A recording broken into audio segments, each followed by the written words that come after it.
El Sambo Salvito, el ladrón que nació de la sangre y el rencor. Esta es una historia real, de esas que se arrastran por las calles empedradas de La Paz, entre el olor a coca, a pólvora y a sangre.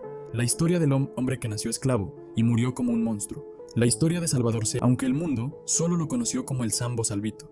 Nació en 1838, en Chicaloma, en el corazón de los Yungas, hijo de Zacarías y Rosa, dos esclavos de una hacienda cocalera.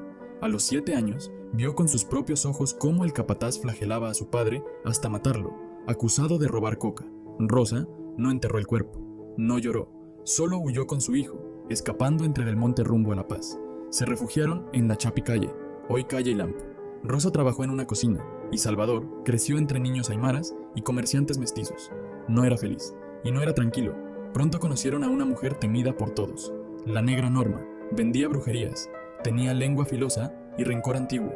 Ella lo crió cuando Rosa murió de pulmonía, y lo educó con odio. Le decía: nunca olvides que los blancos mataron a tu padre, nunca perdones a los mistis. Fue ella quien lo rebautizó, Salvito. Trabajó como aprendiz de sastre, pero el patrón era avaro. Un día, Salvito robó hilos y botones. Otro día, robó tela. El sastre lo descubrió y lo azotó con látigo. Salvito recordó a su padre. No dudó. Clavó unas tijeras en el vientre del sastre. Lo mató. Desde entonces, la negra Norma lo cobijó y lo protegió. Formó su propia banda. Eran 5. Se trasladaron a La Jalancha, paso entre la ciudad y Yungas. Allí asaltaban arrieros, viajeros, comerciantes. Y no dejaban testigos. Violar, matar, robar. Lanzaban los cuerpos a la laguna junto a su cueva, conocida como la Cueva de los 5 Dedos, con forma de castillo antiguo. Lo llamaban asesino, lo llamaban brujo, lo llamaban vengador de los esclavos. Las mujeres del pueblo lo amaban y temían. Dicen que dejó hijos en varias cholas. Nunca se casó, nunca tuvo dueño. En 1870, uno de sus hombres, Joselito Umaña, fue capturado, lo delató, contó crímenes, detalló cómo asaltaron el convento de las Concepcionistas, incluso involucró a Melgarejo, presidente de Bolivia, que al verlos, les dijo: llévense todo, hijos, esas monjas tienen más plata que yo. Fueron capturados, condenados a muerte. El pueblo acudió a ver el espectáculo.